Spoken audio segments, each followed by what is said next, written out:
Әл-Фараби атындағы Қазақ ұлттық университеті. Әл-Фараби атындағы Қазақ ұлттық университеті. Қазақ ұлттық университеті өзінің негізін 1934 жылы 15 қаңтарда қалағаннан бастап Қазақстандағы білім беру жүйесінің бетке ұстар көрікті университеттік дәстүрлердің, кәсіби білікті ғылыми және педагогикалық мектептердің бастау көзі болды. Университет әсем қала Алматы қаласында орналасқан. Қазіргі таңда 2021 жылдың ақпан айының 10 жұлдызынан бері университет ректоры Жансейіт Қансейітұлы Түймебаев.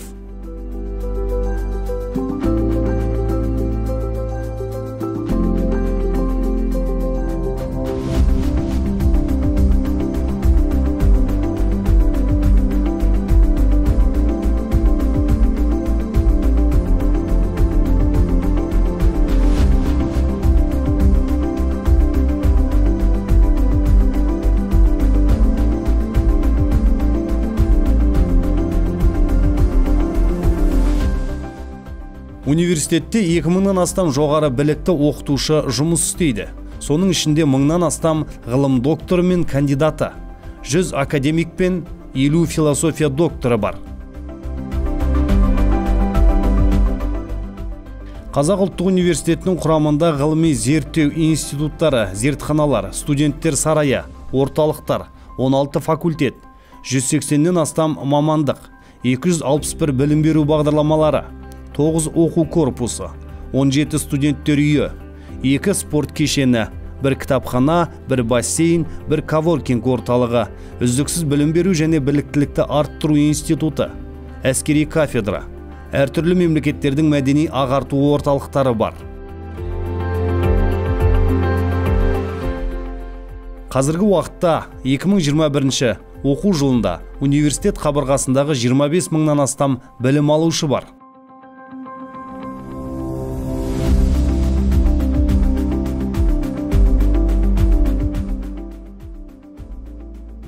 Университет 180-нен астам сала бойынша мамандар дайындайды. QS World University Rankings 175 орын. Excellence белгісі 5 Stars QS Stars. QS Emerging Europe and Central Asia University Rankings 19 орын. QS Graduate Employability Rankings номер 201-250. UI Green Metric World University Rankings 218 орын. IAAO Eurasian University Ranking 1 орын. Аккредиттеу және рейтинг тәуелсіз агенттігі 1 орын. Атамекен рейтингісінде 7 білім беру бағдарламасы бойынша 1 орын. 9 білім беру бағдарламасы бойынша 2 орын. 3 білім беру бағдарламасы бойынша 3 орынға ие.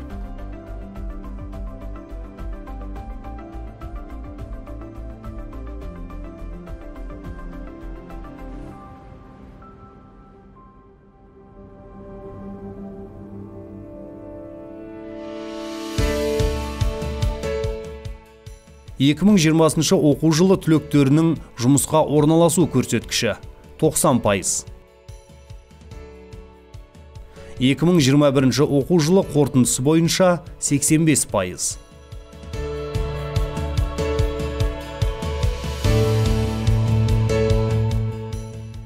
Ұлттық бірыңғай тестілеу қорытындысы бойынша 2021-2022 оқу жылына түскен студенттердің ең төменгі шекті балы 65 және ең жоғары бал 139.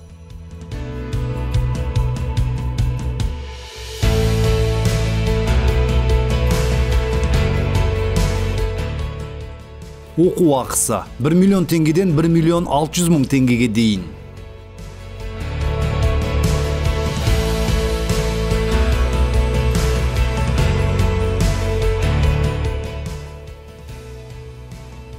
Аталған университет FIBA аккредиттеу және рейтинг тәуелсіз агенттігінен аккредитация өткен.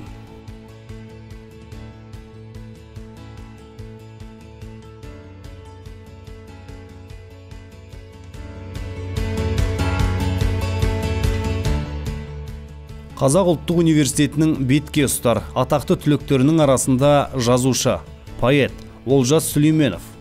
Қазақстан Республикасының Конституциялық кеңесінің төрағасы Мами Қайрат Әбдіразақұлы. Қазақстан Республикасы Президенті әкімшілігі басшысының бірінші орынбасары Дәурен Әскербекұлы Абаев. Қазақстан Республикасының жоғары сот кеңесінің экс-төрағасы Донақов Талғат Сәветбекұлы. Қазақстан Республикасының парламент сенатының депутаты Бекназаров Бектас Абдыханұлы. Қазақстан Республикасының Сауд Арабиясы корольдігіндегі төтенше және өкілетті елшісі Арын Берік Сақпайұлы. Астана Груп президенті Нұрлан Смағұлов тағы басқа сынды көптеген азаматтар бітірген.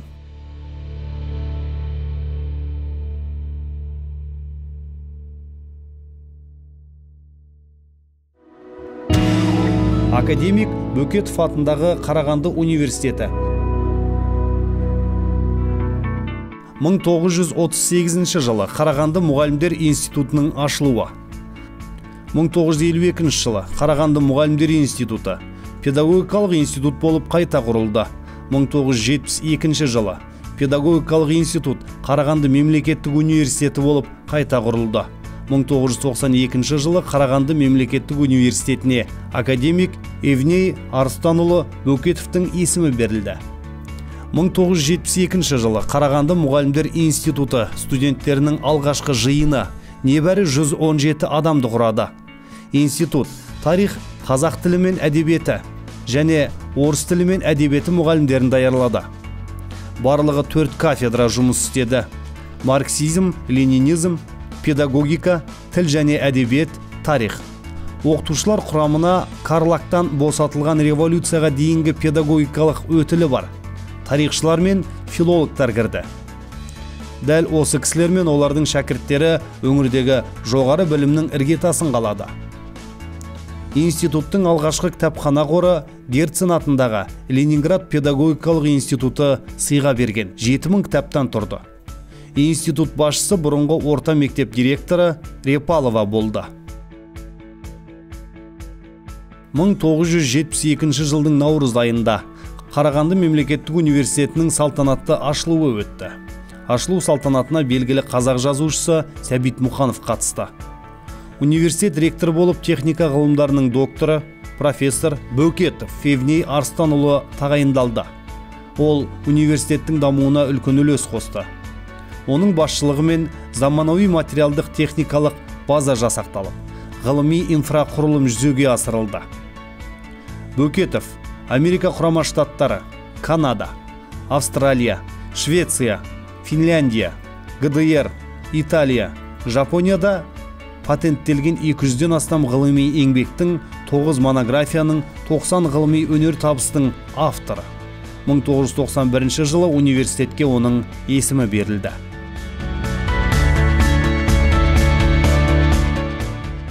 90-шы жылдар университеттің дамуындағы жаңа кезең болды. Осы уақытта жаңадан факультеттер, магистратура, мамандықтар ашылды. Студенттер контингенті 20 000 адамға дейін өсті. Университет құрамына педагогикалық мемлекеттік институт кірді. Нәтижесінде университетте 14 факультет, 72 кафедра жұмыс істей бастады. Қазіргі таңда оқу орны ректоры, заң ғылымдары докторы, профессор Дулатбеков Нұрлан Орынбасарұлы.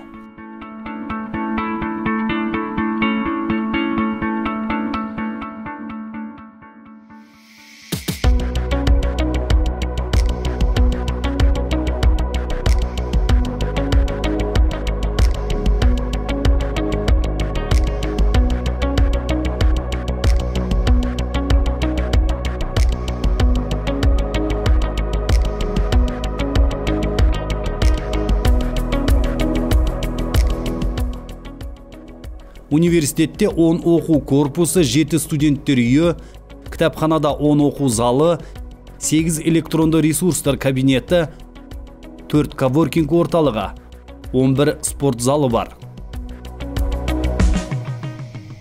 Академик Бөкетов атындағы Қарағанды университеті Қарағанды облысындағы ең ірі жоғары оқу орындарының бірі. Қазіргі уақытта университет қабырғасында білім алушылар саны 13 672 адамды құрайды. Университет QS 801 Атамекен ұлттық палатасы рейтингі бойынша Қазақстан Республикасының 10 үздік жоғары оқу орындарының қатарына енді. Аккредиттеу және рейтинг тәуелсіз агенттігі мен білім сапасын қамтамасыздандыру бойынша тәуелсіз агенттігі рейтингісі бойынша Қазақстан Республикасының көп салалы жоғары оқу орындары арасында 4-ші орын.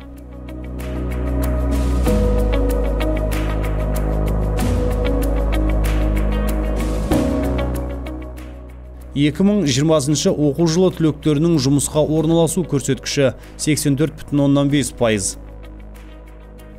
2021 оқу жылында 80%-ды құрайды.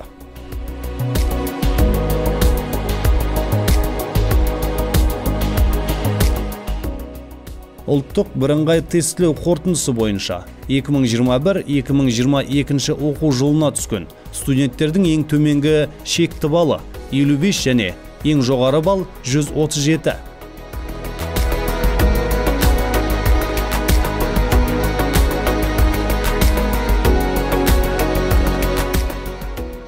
Университетте оқу ақысы 300 мың мен 1.300.000 теңге. Аталған университет білім саласын қамтамасыздандыру бойынша тәуелсіз агенттігінен аккредитация өткен. Академик Бөкетов атындағы Қарағанды университеті бетке ұстар атақты түлектерінің арасында Қазақстан Республикасының білім және ғылым министрі Аймағамбетов Асхат Қанатұлы, Қазақстандық ғылым химия ғылымдарының докторы, профессор, Қазақстан ұлттық ғылым академиясының корреспондент мүшесі, ұлттық ғылым академиясының академигі, ғылым мен техника саласындағы мемлекеттік сыйлықтың лауреаты, Қазақстан Республикасының еңбек сіңірген қайраткері Серғазы Мыңжасарұлы Әдекенов, медицина ғылымының докторы, North Caspian Operating Company, цифрлық және стратегиялық оңтайландыру бөлімінің бастығы Белова Наталья Александрқызы, Олимпиада ойындарының күміс жүлдегері, әлем чемпионы, IBF және IBO кәсіпқойлар бойынша 2 дүркін әлем чемпионы Головкин Геннадий Геннадийұлы, Қазақстан Республикасының Пәкістан Ислам Республикасындағы төтенше және өкілетті елшісі Қыстафин Ержан Сансызбайұлы, Сарыарқа ақпараттық медиа холдингінің бас директоры Қамбар Ахмет, Қазақстан Республикасы әділет вице-министрі Пан Наталья Виссарионовна, тағы басқа азаматтар білім алған.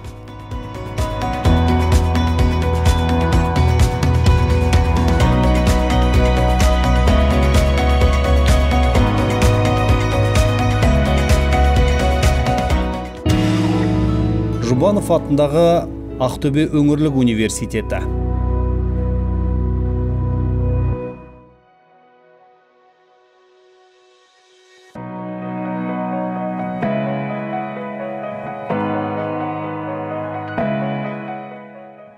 Жұбанов атындағы Ақтөбе өңірлік университетінің тарихы Қазақ КСР-ның 1935 жылдың тамызындағы жалпыға бірдей 7 жылдық білім беруді енгізу туралы жоғары білім беретін 2 жылдық Ақтөбе мұғалімдер институты ретінде ашылуымен басталады. Қазақстан Республикасы үкіметінің 2013 жылғы 29 мамырдағы нөмір 529 қаулысымен Жұбанов атындағы Ақтөбе мемлекеттік университеті мен Ақтөбе мемлекеттік педагогикалық институтының бірігуі арқылы Жұбанов атындағы Ақтөбе өңірлік мемлекеттік университеті болып қайта бекітілді. Қазіргі таңда 2021 жылдың 14 маусымынан бастап басқарма төрағасы Қарабасова Лаура Шапайқызы,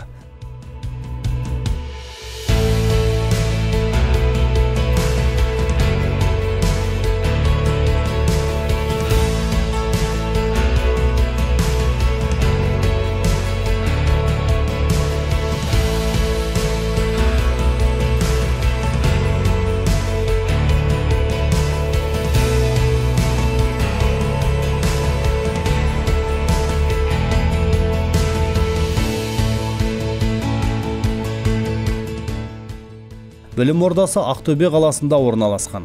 Қазіргі таңда оқу ордасында 8 факультет, 87 мамандық, 5 оқу корпусы, 4 жатақхана, 2 спорттық кешен, 6 кітапхана, 3 коворкинг орталықтары бар. Қазіргі таңда университетте білім алушылар саны 15257 адамды құрайды.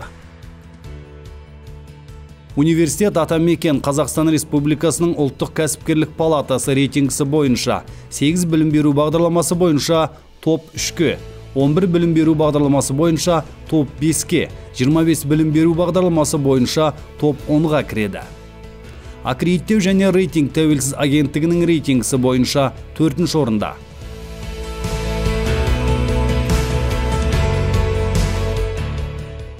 Түлектердің жұмысқа орналасу көрсеткіші 2020 оқу жылы 94%, және 2021 жылы 64,8%.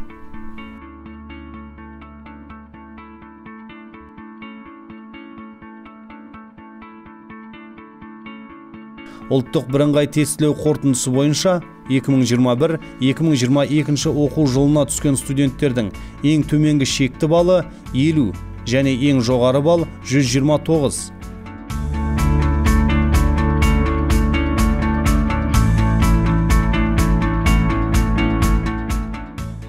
Жылдық оқу ақысы 495 мың мен 636 мың теңге аралығында.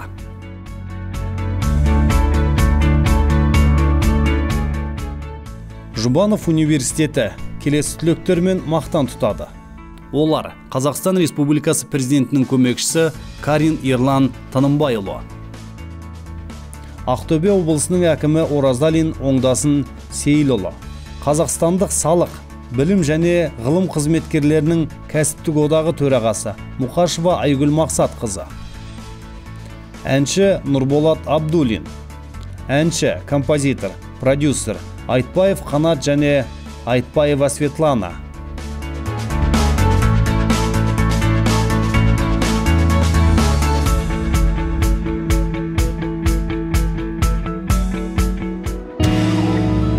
Семей медициналық университеті.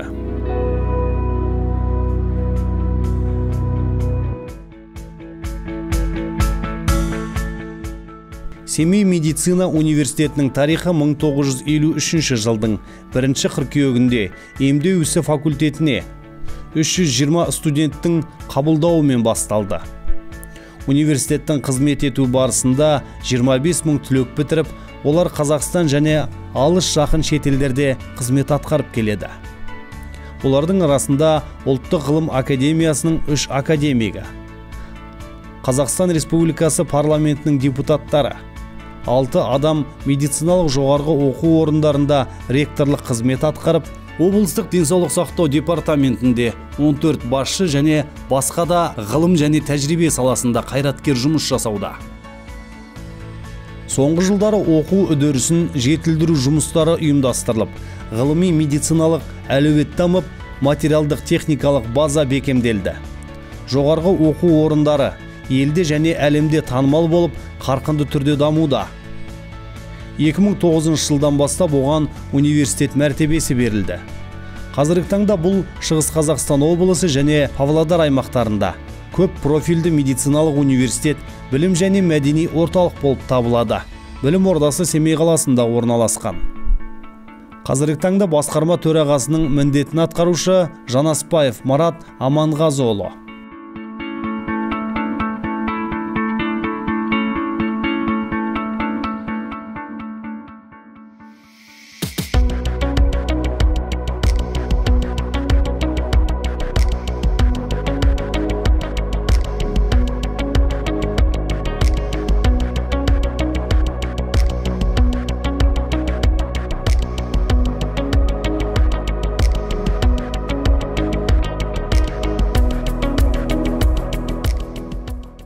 Білім ордасындағы факультеттер мен мамандықтар саны: бакалавриат 6, интернатура 2, магистратура 7, резидентура 34, докторантура 2,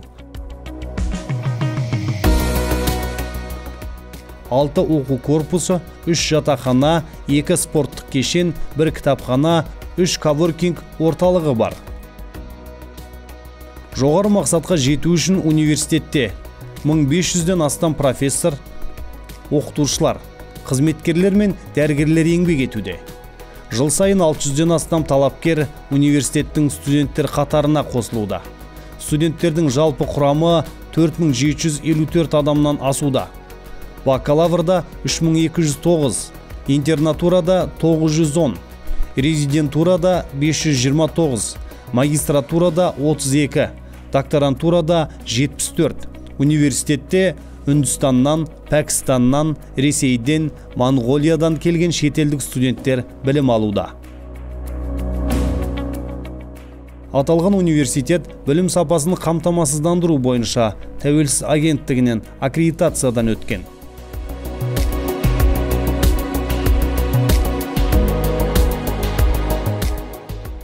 Түлектердің жұмысқа орналасу көрсеткіші 2020 оқу жылы 97%, және 2021 жылы 95%.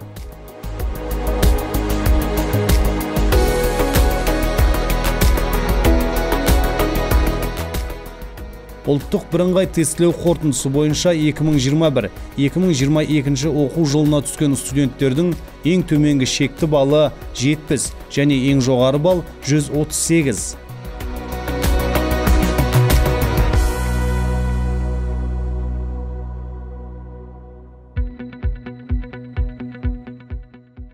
Жылдық оқу ақысы бакалавриат 800 мың теңге. Магистратура 1 миллион теңге. Резидентура 1 миллион 398 мың 900 теңге. Докторантура 1 миллион 900 мың теңге. Университет түлектері. Назарбаев университеті, дербес білім беру ұйымы, University Medical Center қорының басқарма төрағасы профессор Жақсыбай Шаймарданұлы Жұмаділов. Жапонияның Беппеу қаласындағы Рицумейкан Азиялық тынық мұхит университетінің профессоры Мейірманов Серік Қасымханұлы. PhD доктор, жапондық патоморфолог қауымдастығының патоморфолог дәрігері Мусажанова Жанна Бақтыгереевна. Қазақстан Республикасының Ұлттық ғылым академиясының академигі, Қазақстан Республикасының еңбек сіңірген ғылым және техника қайраткері, Шығыс Қазақстан облысының құрметті азаматы, белгілі ғалым, гельминтолог, паразитолог, педагог, биология ғылымдарының докторы, профессор, Қазақстан Республикасының денсаулық сақтау ісінің үздігі Раисов Төлеген Қазезұлы. Медицина ғылымдарының докторы, профессор Рақыпбеков Төлебай Қосиябекұлы. Профессор, жоғары дәрежелі дәрігер, ревматолог Иванова Райфа Латыфовна және тағы басқа азаматтар.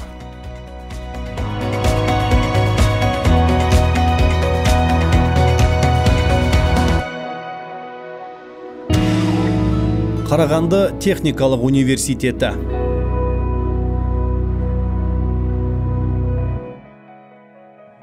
Соғыстан кейін 50-ші жылдары Қазақстанның өндірістік күштерінің дамуына, көмір және басқа минералды шикізат ресурстарына деген үлкен сұранысқа, қара және түсті металлургияның құрылысы және темір, мыс, басқа да полиметалды рудалардың жаңа перспективалық кен орындарының ашылуына байланысты орталық Қазақстан аймағында инженерлік кадрларды дайындау мәселесі өткір қойылды.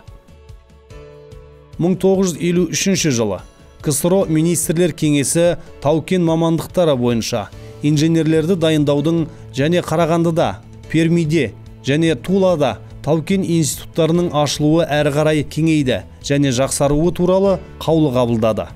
Осы қаулының және КСРО мәдениет министрлігінің 1953 жылдың 18 шілдесінен Қарағанды тау-кен институты ұйымдастырылды.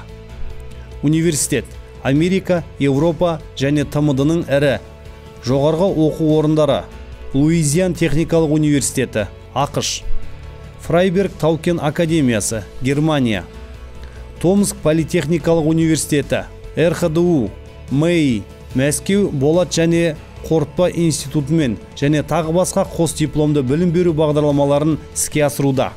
Бүгінгі таңда университет ақш, Канада, Ұлыбритания, Ресей, Германия, Франция, Украина, Чехия, Беларусь, Қытаймен және әлемнің басқа елдерімен, сондай-ақ әлемдік топ 30 және топ 500 рейтингіне кіретін жоғарғы оқу орындарымен, Гонконг университеті, Альберт университеті және тағы басқа оқу орындарымен ынтымақтастық туралы 170-тен астам келісім шарт пен меморандум жасасты.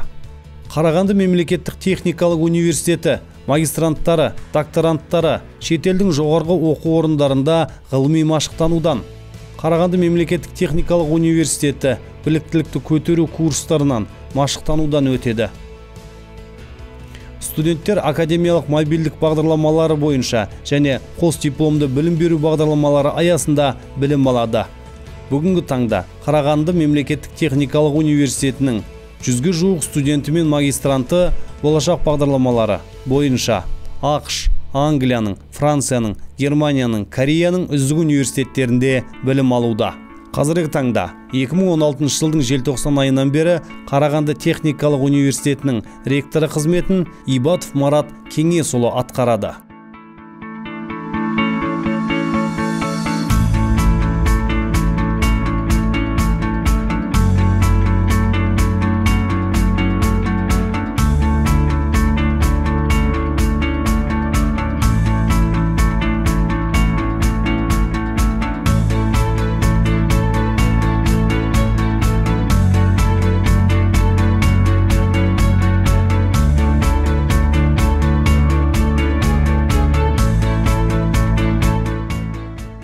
Университетте 5 оқу корпусы, 3 студенттер үйі, 3 кітапхана, 2 коворкинг орталық, 1 спорт кешені бар.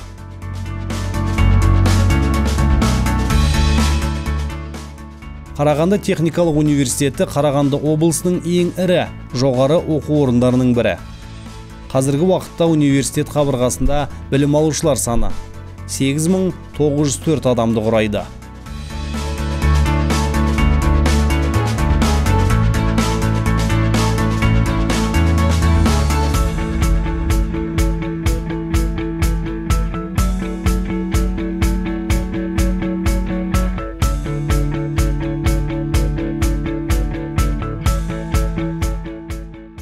Университет рейтингте QS World University Rankings 751 орын. Білім сапасын қамтамасыздандыру бойынша тәуелсіз агенттігі рейтингісі бойынша 2 орын. Аккредиттеу және рейтинг тәуелсіз агенттігі бойынша 2 орын.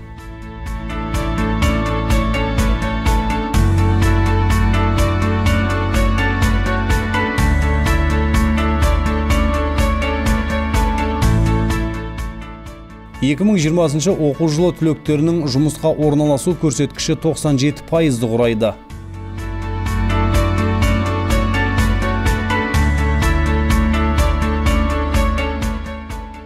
Ұлттық бірыңғай тестілеу қорытындысы бойынша 2021-2022 оқу жылына түскен студенттердің ең төменгі шекті балы 50 және ең жоғары бал 120.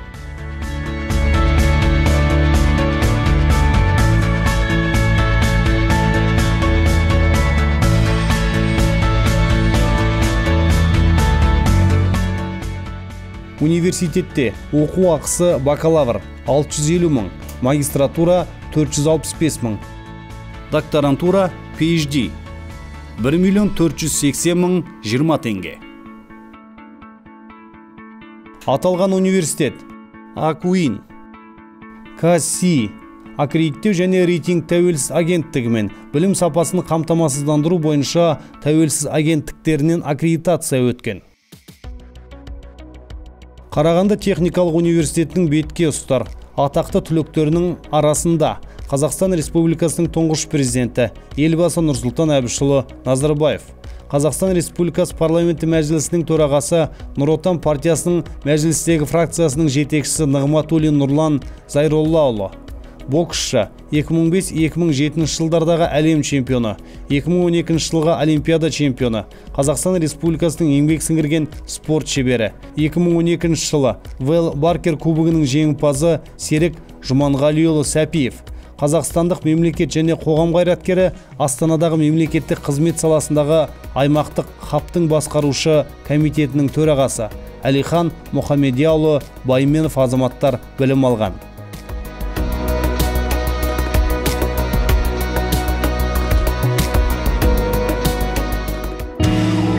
Ыбырай Алтынсарин атындағы Арқалық педагогикалық институты.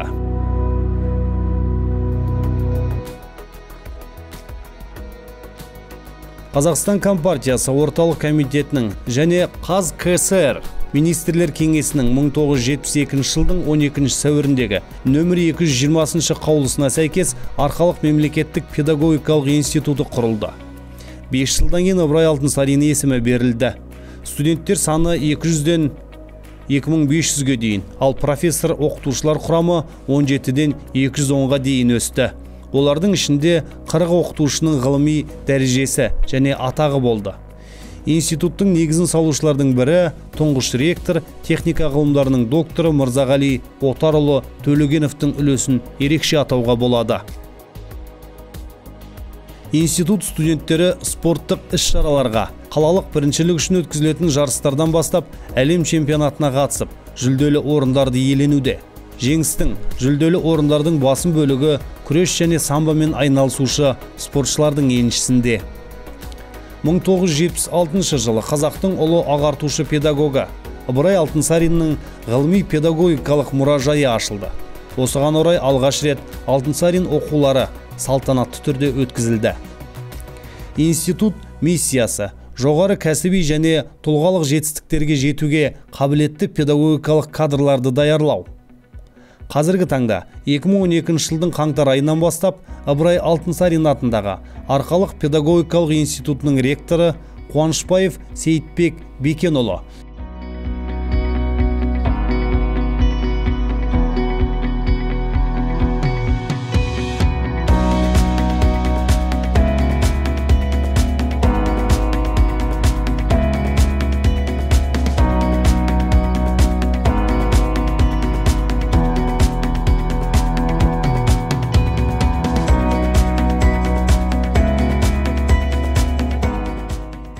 Институт Арқалық қаласында орналасқан. Институт өзінің 40 жылдан астам тарихында отандық ғылым, білім беру мен өнер дамуына зор үлес қосып жүрген. 14 мыңнан астам маман даярлап шығарды. 2022 жылы Арқалық педагогикалық институты өзінің 50 жылдығын атап өтеді. Осы уақыт ішінде институт даярлап шығарған мыңдаған маман, бүгінде белгілі ғалымдар, қоғам қайраткерлері, білім беру ұйымдарының басшылары, атақты ұстаздар, спорт майталмандары, бизнесмендер. 2010 жылы Арқалық педагогикалық институты университеттер ұлы хартиясы халықаралық ұйымына кіріп, осы бастамамен жоғары оқу орны баллон үдерісінің қағидаттарын қолдануға дайындығын байқатты. Институт педагогикалық ғылымдар классификаторы бойынша 7 бағытта 29 білім бағдарламасы бакалаврын даярлайды. Институт құрамында 3 факультет, 2 оқу корпусы, 2 студенттер үйі, 1 спорт кешені, 1 кітапхана бар. Қазіргі уақытта 2021 жылы оқу жылында университет қабырғасындағы 2501 білім алушы бар. 14 білім бағдарламасы Қазақстан Республикасы Атамекен ұлттық кәсіпкерлер палатасының рейтингісіне енген. 2020 оқу жылы түлектерінің жұмысқа орналасу көрсеткіші 88%. 2021 оқу жылы қорытындысы бойынша 78%.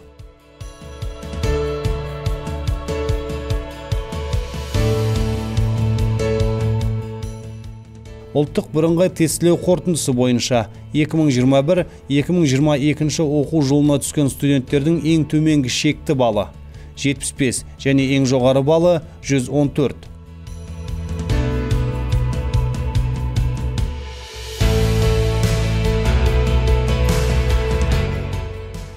Оқу ақысы 350 мың теңге жылына.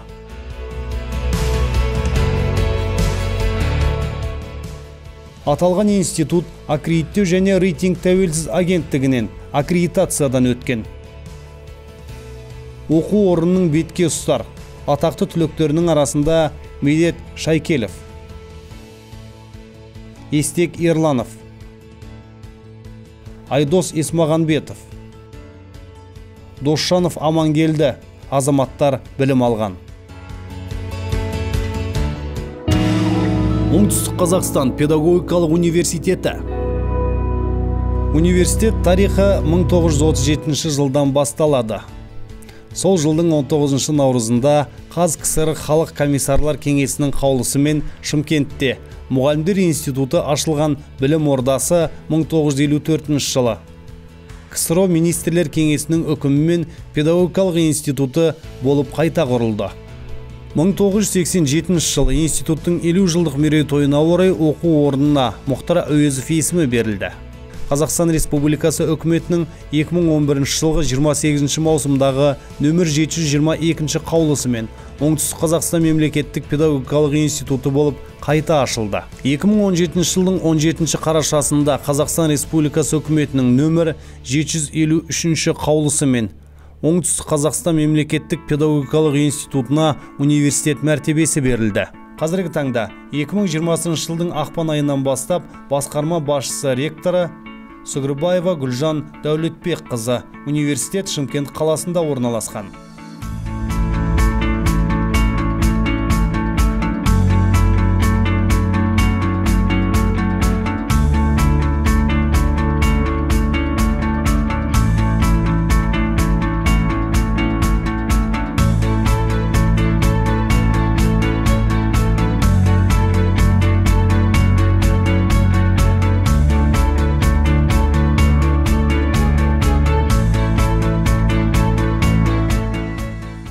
Университетте 6 факультет, 34 бакалавр, 22 магистратура, 11 докторантура, 4 оқу корпусы, 4 студенттер үйі, 4 спорт кешені, 2 кітапхана бар.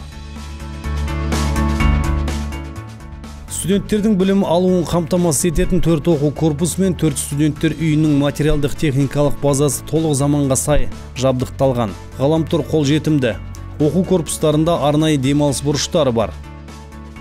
Мамандандырылған зертханалар мен лингафонды кабинеттер, ағаш, темір, тігін, қолөнер шеберханалары, арт-терапия кабинеттер, баспахана, кітапхана мен оқу залдары студенттерге тәулік бойы қызмет етуде. Қазіргі уақытта 2021 оқу жылында университет қабырғасындағы 7059 білім алушы бар. Назарбаев, рухани жаңғыру, 100 жаңа оқулық орталықтарында, рухани жаңғыру алаңында 6 ақысыз IT сынып, Нұр Шаңырақ студенттер театры мен көркем әдебиет орталығында, ұлттық мұра студенттер мұражайында, түрлі үйірмелер мен клубтарда студенттердің бос уақытын тиімді пайдалануға барлық мүмкіндіктер жасалған. Оқу ордасы Қазақстан Республикасы педагогикалық жоғары оқу орындары арасында ұлттық рейтинг бойынша 5-ші орында, ал 9 мамандық жоғары оқу орындарының ұлттық рейтингісінен алғашқы үштікті иеленді. Университет контингентінің 30% үш тілді. Физика, информатика, химия, биология мамандықтарында оқитын студенттер таза ағылшын тілінде білім алады. Студенттер Венгрия, Польша, Германия, Латвия, Болгария, Ұлыбритания, тағы басқа шетелдік және отандық жетекші жоғары оқу орындарында академиялық ұтқырлық бағдарламасымен білімін ұштауда. 50-ге жуық шетелдік профессорлар университетке келіп дәріс оқуда. Президенттің 5 әлеуметтік бастамасы үндеуінде қазақстандықтардың әл-ауқатының өсуі, табыс пен тұрмыс сапасын арттыру жолдауында айтылғандай, студенттердің жатақханамен қамтамасыз ету тапсырмасында республика бойынша бірінші болып ОХМПУ жүзеге асырады. 2019 жылдың 6 сәуірінде 4 қабатты 350 орындық жаңа студенттер үйі және тамыз айында 200 орындық 4 жұлдызды қонақ үйге тең студенттер үйі пайдалануға берілді. Университет жаңа оқу жылына Өзбекстан Республикасының астанасы Ташкент қаласынан және Ұлыбританиядағы Кембридж университетінен филиал ашуды жүзеге асыруда. 2020 оқу жылы түлектерінің жұмысқа орналасу көрсеткіші 88%, 2021 оқу жылы қорытындысы бойынша 92%.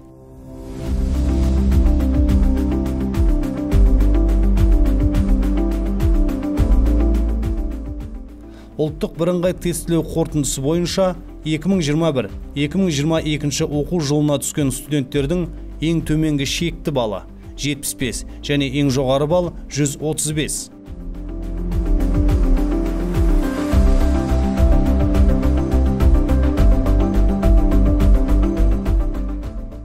Оқу ақысы жылына 400 мың теңге.